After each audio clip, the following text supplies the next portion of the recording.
Guys ഇപ്പോൾ time ഒരു 5 മണിയൊക്കെ ആയി കേട്ടോ. അപ്പോൾ ഞാൻ ഈ ഒരു 5 മണി ടൈമിനൊക്കെ എഴുന്നേൽക്കുന്ന വളരെ അപൂർവമായിട്ടുള്ള കാര്യമാണ്.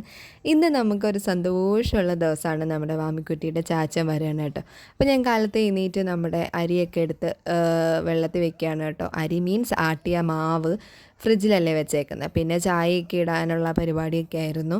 ചായയൊക്കെ ഇട്ട് കുടിച്ച് നമ്മൾ റെഡിയാവുന്ന വീഡിയോ ഒന്നും എനിക്ക് എടുക്കാൻ പറ്റില്ല, കാരണം പെട്ടെന്ന് ടൈം പോയി കേട്ടോ. അപ്പോൾ അതിൻ്റെ ഇടയിൽ വീഡിയോ ഷൂട്ട് ചെയ്യാനൊന്നും പറ്റിയില്ല.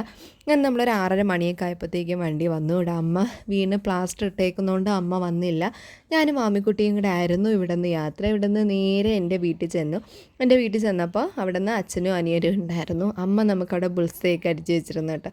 അങ്ങനെ ബുൾസയൊക്കെ കഴിച്ചിട്ട് നമ്മൾ അവിടെ നിന്ന് തിരിച്ചൊരു 9 മണിയൊക്കെ കഴിഞ്ഞതും അവിടെ നിന്ന് തിരിച്ചു കേട്ടോ. 9:30 ആകുമ്പോൾ വരുമെന്നാണ് പറഞ്ഞത്. പക്ഷേ അവിടെ എത്തിയപ്പോഴാണ് മനസ്സിലായത് ഒത്തിരി നേരം വെയിറ്റ് ചെയ്തു ഗൈസ്, ഒരുപാട് നേരം വെയിറ്റ് ചെയ്തു. പിന്നെ വണ്ടിക്കകത്തിരുന്ന് ഞാൻ നല്ല ഉറക്കമായിരുന്നു. ഇവനിതെപ്പോൾ വീഡിയോ എടുത്തൊന്നും ഞാൻ അറിഞ്ഞില്ല. പിന്നെ എടുത്ത സ്ഥിതിക്ക് ഇടാമെന്ന് വിചാരിച്ചു ഗൈസ്.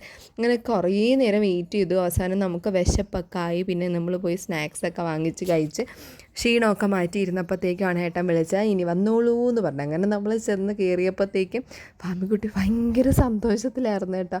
എന്താണെന്നറിയത്തില്ല, 1 വർഷം ആയല്ലോ ആളുടെ ചാച്ചനെ കണ്ടിട്ട്. അപ്പോൾ ആൾ ഭയങ്കര സന്തോഷത്തിൽ ഏട്ടനെ കണ്ട് ഓടിയൊക്കെ പോയി കെട്ടിപ്പിടിച്ച് ഭയങ്കര പുതുമയും ഭയങ്കര സന്തോഷമൊക്കെ ആയിരുന്നു.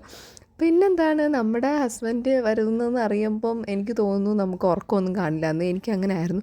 എൻ്റെ ഫ്രണ്ട് പറഞ്ഞപ്പോൾ ഞാൻ വിശ്വസിച്ചില്ല, പക്ഷേ എൻ്റെ കാര്യം അങ്ങനെ ആയിരുന്നു. എനിക്കും ഇന്നലെ രാത്രി ഉറക്കമൊന്നും ഇല്ലായിരുന്നു. പിന്നെ വണ്ടിയിലൊക്കെ കയറിയിരുന്ന് നമ്മൾ അങ്ങോട്ടും ഇങ്ങോട്ടും ചോദിക്കണം കേട്ടോ, എന്തെങ്കിലും മാറ്റമുണ്ടോ, ഭയങ്കര ചൂടാണ് എന്നൊക്കെ പറയാണ്.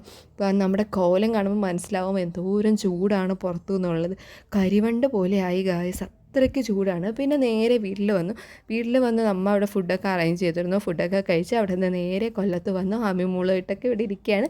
അപ്പോൾ ഇനി നമ്മുടെ വീഡിയോ ഇത്രയേ ഉള്ളൂ കേട്ടോ. ബാക്കി വീഡിയോ എടുക്കാൻ വയ്യ ഗൈസ്, തളർന്നു. നിങ്ങൾ വീഡിയോ ഇഷ്ടപ്പെട്ടാൽ സപ്പോർട്ട് ചെയ്യാൻ മറക്കരുത്. Bye bye.